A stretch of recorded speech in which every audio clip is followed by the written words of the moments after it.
आप लोग सोच रहे होंगे मैं कर क्या रहा हूँ। एक्चुअली क्या है कि यार एडिटिंग प्रोसेस के लिए ना हमें ना पहले नॉइस कैप्चर करनी होती है। मतलब जो पीछे से आपको शोर आ रहा है ना वो कम मैं कैसे करूँगा, तो मुझे सॉफ्टवेयर को ये भी तो बताना पड़ेगा कि भैया ये नॉइज़ है, इसको जो है पूरी ऑडियो में से हटाना है। तो इसीलिए जो है कुछ सेकंड के लिए हमें शांत रहना पड़ता है ताकि उस चीज़ को मैं निकाल सकूँ। मैं सोचा इसको पहले क्या होता था ना कि एडिटिंग प्रोसेस में दिक्कत आती थी मेरे को, मैं सीधा शुरू कर देता था, मुझे वो पार्ट निकालना पड़ता था। चलो ये बात की बात है। Sir guys welcome to BeAble again, मैं प्रतीक शर्मा। और भैया आज की जो है इस वीडियो के अंदर हमारा स्टार्ट हो रखा था भाई कॉपीराइट के ऊपर हमारी सारी चर्चा जो है चालू थी। अब यहाँ पर हमारा आज का जो टॉपिक रहेगा वो रहेगा इन्फ्रिंजमेंट ऑफ कॉपी राइट।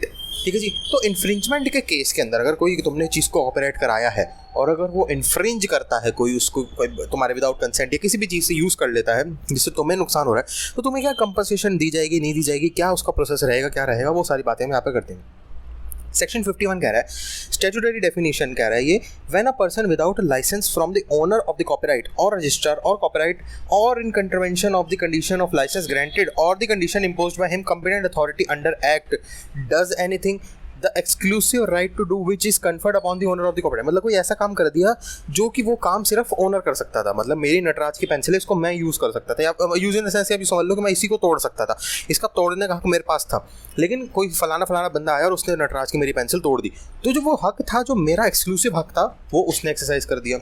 या फिर permits for profit any place to be used for the communication of the work to the public where such communication constitute an infringement of the copyright in that work। ठीक है जी, कोई communication थी उस चीज़ से related. या फिर B part इसका कह रहा है सेक्शन का, any person makes for sale और हायर और सेल्स और हायर और by way of trade displays और ऑफर फॉर सेल और हायर। उसने कोई चीज़ थी, उसको बेचने का हक नहीं था, लेकिन उसने फिर भी जो है वो चीज़ ली और उसको सेल पे लगा दिया। वो distribute either for the purpose of the trade or to such extent as to affect prejudicially the owner of the copyright by the way of trade exhibits in public. मतलब एग्जिबिट करना मतलब publicly उसको show करना, और import into India. वही चीज़ हो गई, तुम्हारे पास चीज़ थी तुम्हारे कॉपीराइट की, ठीक है, वो जो है तुमने अपनी किसी के बिना कंसेंट के उस ओनर के तुमने बेचने को लगा दी, तुमने रेंट हायर पे कर दिया, कुछ भी कर दिया, वो चीज़ इन्फ्रिंजमेंट के उसमें आ जाए डेफिनेशन के। What copyright protect. अब हमें ये समझ आ गया कि ठीक है भाई तुमने चीज़ें कर दी ख़राब उसके विदाउट कंसेंट या चीज़ें जो भी है, लेकिन कॉपीराइट प्रोटेक्ट क्या करता है? It protect the skill and labour employed by the author in the production of his work. तो कॉपीराइट का मेन जो मकसद है वो क्या प्रोटेक्ट करना है? स्किल और लेबर जो एम्प्लॉय करी गई थी उस काम को बनाने में। मतलब गाड़ी बनी है तो स्किल और लेबर जो तो बंदे के दिमाग लगाए, ये सब चीज़ें लगी, टेक्निकल चीज़ें लगी, वो सबको प्रोटेक्ट करता है कॉपीराइट। भाई उसने इतनी मेहनत करके चीज़ बनाई है, तुम लोग ऐसे थोड़ी कि आओ और भाई ले जाओ। ठीक है। Test of infringement. अब सवाल ये है कि भाई इस इन्फ्रिंजमेंट को हम टेस्ट कैसे करेंगे? अब हमें पता चला है कि भाई ठीक है ये नटराज की पेंसिल मेरी है, मेरा हक था इसको तोड़ने का, लेकिन कोई और तोड़ गया, लेकिन इसको हम टेस्ट कैसे करेंगे कि ये इन्फ्रिंज हुआ भी है कि नहीं? एसेंशियल रिक्विजिट क्या है? पहली चीज़ है कॉपिंग। या तो कोई भी चीज़ तुमने बनाई है उसकी कॉपी हो गई है कैजुअल कनेक्शन में, या फिर सबकॉन्शियस कॉपिंग या इनडायरेक्ट कॉपिंग। कॉपिंग भी कई तरीके की हो सकती है, ठीक है, डायरेक्ट हो सकती है, इनडायरेक्ट हो सकती है, सबकॉन्शियस कॉपिंग हो सकती है, ठीक है। दूसरा है तुमने सब्सटैंशियल टेकिंग कर लिया, मतलब अनऑल्टर्ड कॉपिंग, बिल्कुल एज इट इज़ निकाल के तुमने जो है अपना उसमें बेचना शुरू कर दिया। किसी बंदे ने बढ़िया पेंसिल बनाई है जो जिसका कलर बहुत डार्क है, तो तुमने उसमें कुछ ऐसा नहीं कि उसका नाम भी चेंज नहीं करा, वो कुछ भी नहीं करा, प्रतीक शर्मा पेंसिल के नाम से वो बिक रही थी, वही पेंसिल उठाई तुमने और अपने दुकान में रख के अपने दुकान के नाम गुप्ता पेंसिल स्टोर से बेचनी शुरू कर दी। इस तरीके समझो। Nature of plaintiff effort, extent of plaintiff effort or reproduction by the original author. तो ये सारी चीज़ों से हम मैचिंग कर करके देख सकते हैं कि कितना इन्फ्रिंजमेंट इसके अंदर रहा है, नहीं रहा है, या फिर है भी नहीं है, कितनी डिग्री है इन्फ्रिंजमेंट की, तो ये वो पता लगाता है। अब सवाल ये आता है who can sue for infringement. कौन जो है केस डाल सकता है इन्फ्रिंजमेंट का अगेंस्ट? भैया ऑब्वियसली ओनर, जिसका सामान है, वो जिसके साथ इन्फ्रिंजमेंट हुई है, जिस सामान के साथ, वो सामान किसको, जिसका सामान है वो बेसिकली जिसने वो सामान बनाया है वो चीज़। अब मेरी नटराज की पेंसिल कॉपी हुई है तो मेरी इन्फ्रिंजमेंट, मतलब मेरी पेंसिल की इन्फ्रिंजमेंट, लेकिन पेंसिल है किसकी? मेरी है, तो मैं केस डालूंगा भैया। Defences against the suit for infringement. अब भैया चलो केस मैंने डाल दिया, सब कुछ मेरे फेवर में चल रहा है, लेकिन वो भी तो कोई डिफेंस ले सकता है, नहीं ले सकता, क्या पता भाई गलत फहमी हो गई हो, ठीक है। तो पहला है इंडिपेंडेंट वर्क। द डिफेंडेंट, मतलब डिफेंडेंट ने कहा है कि भैया मेरा इंडिपेंडेंट वर्क है, ये मैंने इसका नहीं चुराया, तो ये उसका डिफेंस हो गया। अब वो प्रूफ करना, बर्डन ऑफ प्रूफ उसके ऊपर है। Not of a substantial part of plaintiff work, उससे रिलेटेड पार्ट नहीं है वो। Bar of limitation, a suit for damages for infringement of copyright would be barred by Limitation Act under Article 88 of the Limitation Act after 3 years from the date of infringement. तो infringement के बाद 3 साल तक तो जो है तुम limitation act के अंदर हमारा आ रखा है जी, ठीक है जी। तो 3 साल के अंदर जो है तुम केस को डाल सकते हो। In short, defence is not available. अब कुछ देख लेते हैं कि भैया डिफेंडेंट के पास डिफेंसेस क्या अवेलेबल नहीं है। ये तो थे जो थे कि भाई वो कह दे नहीं मेरे खुद की मेहनत है, ये है वो है, लेकिन अब कौन से डिफेंसेस अवेलेबल नहीं है डिफेंडेंट के पास। अब भाई लिमिटेशन एक्ट वाला जो 3 साल वाली बात है, अब 3 साल बाद कोई केस डाल रहा है कि मेरी नटराज की पेंसिल इसने कॉपी करी है, नहीं डलेगा, तो ये एक डिफेंडेंट के पास डिफेंस हो गया। लेकिन अब कौन से ऐसे डिफेंसेस है जो उसको अवेलेबल नहीं, जो वो नहीं एक्सरसाइज कर सकता। Intention of defendant, innocence is no defence, ठीक है जी। अगर इंटेंशन देखी जाए तो इनोसेंस इज नो डिफेंस। यहाँ पर इनोसेंस ये नहीं कर रहे मुझे तो पता ही नहीं था ये इसकी पेंसिल थी, ओहो चलो कोई नहीं मैंने कॉपी कर ली, कोई नहीं इस बार कर दिया, मेरे को पता नहीं था, ये नहीं होता। Absence of knowledge, it is not a defence.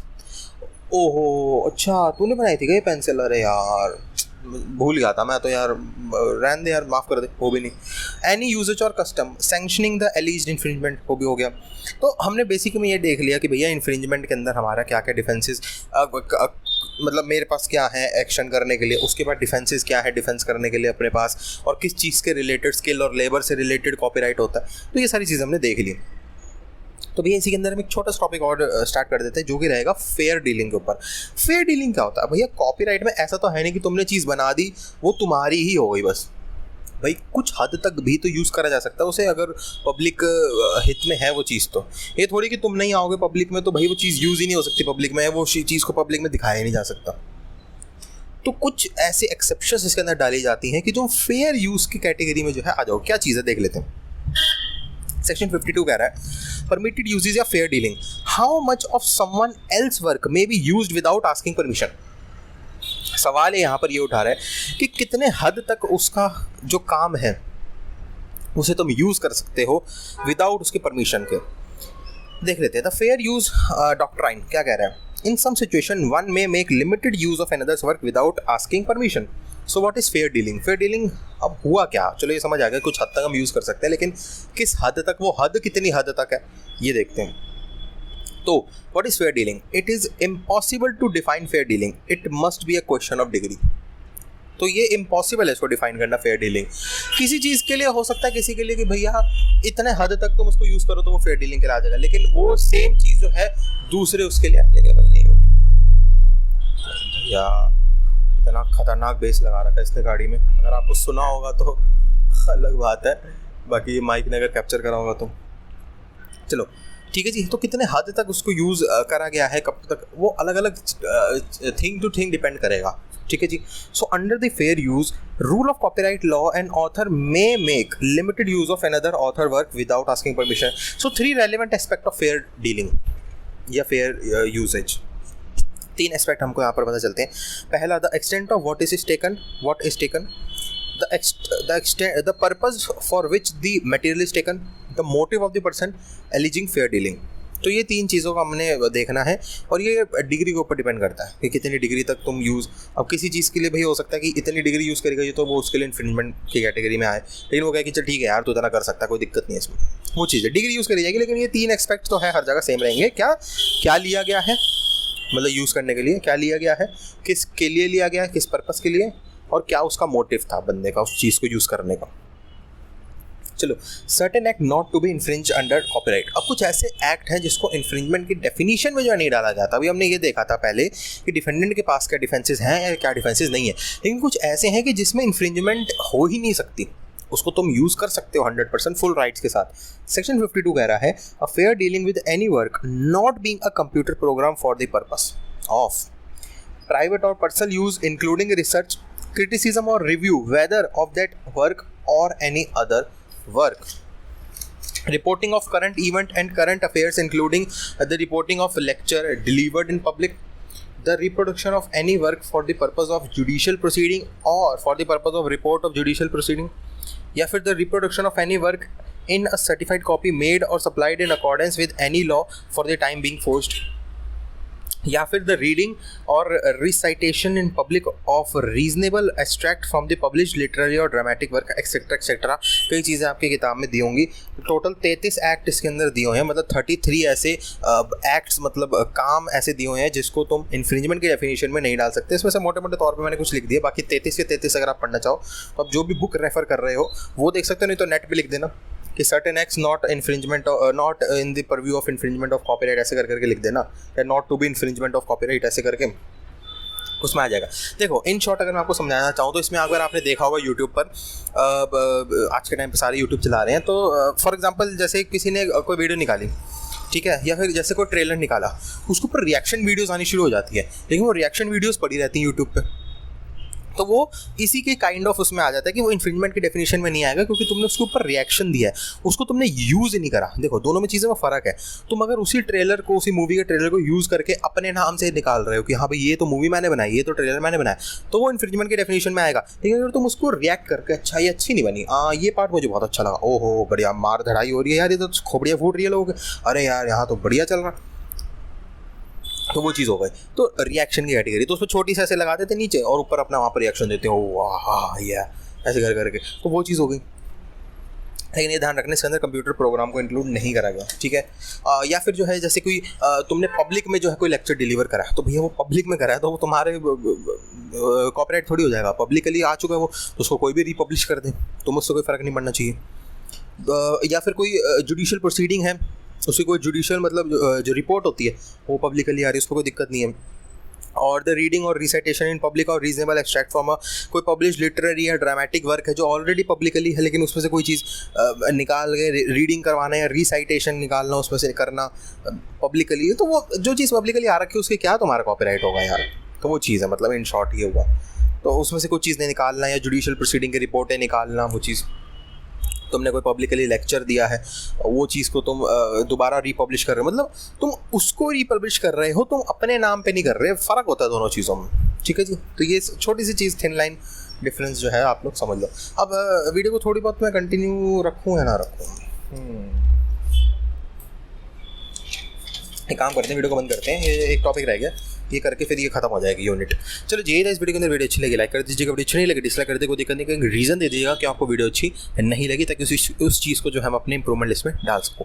भैया कमेंट सेक्शन वीडियो अपने आप लोगों के लिए दिया हुआ है, कोई भी क्वेश्चन सजेशन क्वेरी डाउट है कमेंट करिए, बेधड़क मैं पूरी कोशिश करूँगा आपको रिप्लाई करने की। बाकी अगर हम इससे डायरेक्ट मतलब पर्सनली कॉन्टैक्ट भी करना चाहते हैं लोग कई बार कि भाई पर्सनली मतलब पब्लिकली मुझे नहीं पब्लिश करना, उसका कॉपीराइट हो जाता है जस्ट जोकिंग, तो वो अच्छा नहीं लगता लोगों को। तो पर्सनली आना चाहो डिस्क्रिप्शन में मैंने इंस्टाग्राम का भी लिंक दिया हुआ है और कॉल मी फॉर ऐप का भी लिंक दिया। कॉल मी फॉर ऐप क्या है, उस ऐप को इंस्टॉल करो, BBLLB यहाँ सर्च करो या प्रतीक शर्मा सर्च कर दो, वहाँ से आप मेरे से डायरेक्टली कॉल के थ्रू जो है बातचीत कर पाओगे, ठीक है जी। और भैया सब्सक्राइब अगर करा हुआ तो आपसे बढ़िया बंदा कोई नहीं है, सब्सक्राइब नहीं करा तो भैया कर लो, क्योंकि ऐसे सब्जेक्ट्स कोई जो आप वीडियोस जो है जो बहुत इंपॉर्टेंट वीडियोस रहेंगी वो मिस कर दोगे। और सब्सक्राइब के साथ एक बेल आइकन होगा, उसको क्लिक करके ऑल पे कर देना, वो बाय डिफॉल्ट पर्सनलाइज पे होता है, ऑल पे जरूर करना। क्यों बोल रहा हूँ ऐसा करने को, ताकि मेरी कोई भी वीडियो अपलोड करूँ उसका एक नोटिफिकेशन अगर आ जाए, ताकि आपके दिमाग में ये रहे। उस टाइम पे मत देखो वीडियो, जब फ्री हो तब देखो, लेकिन दिमाग में ये है कि हाँ भाई BBLLB ज्ञान ने फलाने सब्जेक्ट की वीडियो अपलोड करी है, ताकि उस चीज़ को तुम देखो। चलो यही था इस वीडियो के अंदर। Thanks for watching BBLLB, Prateek Sharma signing out, bye. और वीडियो कंटिन्यू कर रहा हूँ, बस इसको डालूंगा अलग अलग पार्ट्स में। चलो जी बाय, टेक केयर एंड या कोरोना से बच के। Be the fam, that's what they call me. I promise that you'll never be lonely.